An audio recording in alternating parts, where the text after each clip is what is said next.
Thank you so much. কিন্তু আমি প্রথমে একটা সরি চেয়ে নিচ্ছি। আসলে ঘরে ঢুকতে ঢুকতে এমন একটা পরিবেশ পেয়ে গেলাম যে আমি নিজের আবেগকে ধরে রাখতে পারলাম না, একেবারে গান গাইতে গাইতে ঢুকে পড়লাম। I am once again sorry.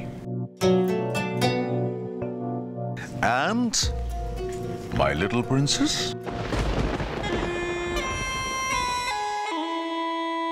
Beckham,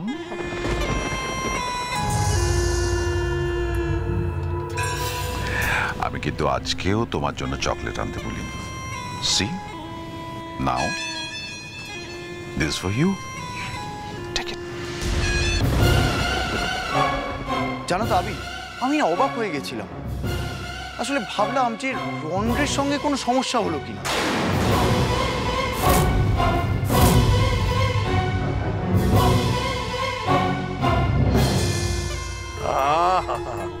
তোমার গান শুনে আজ কিন্তু মন ভরে গেল।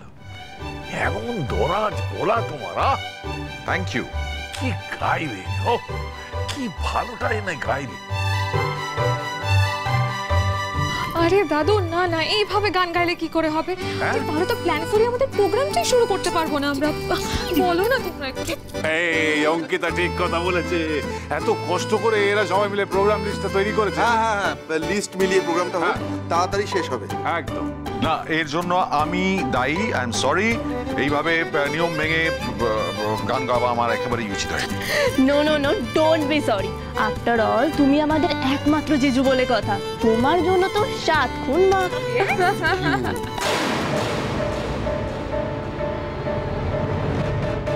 কি ব্রাদার, আজ স্পেশাল পারফরম্যান্স হচ্ছে তো নাকি? আরে কি বলছো, তুমি যখন এসেছো আজকে তাহলে তুমিই সব। বাবা, তুমি তো বেশ গুণী ছেলে।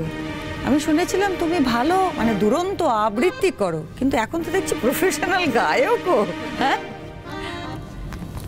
পিসিমণি, চয়েসটা কার? হ্যাঁ, সেটা তো তুমি বললে না। আচ্ছা বাবা, এবার অনুষ্ঠানটা শুরু করি আমরা। হ্যাঁ হ্যাঁ হ্যাঁ। এই আজ কিন্তু আমার বধুয়া একটা গোটা গানের নাচ করবে, এই আমি বলে দিলাম। না না দাদু, আমি নাচ করতে পারি না। ও মিথ্যে কথা বলছে। এই তোমরা ওকে চেপে ধরো, ও দারুণ নাচ করে। জানো কতবার চেপে ধরেছি, কিন্তু বৌমণি কিছুতেই স্বীকার করবে না। যদিও আন্টি আমাদের কিন্তু সব বলে দিয়েছে। বলেছে না? ঠিক বলেছে। আসলে বোধহয় লজ্জা পাচ্ছে।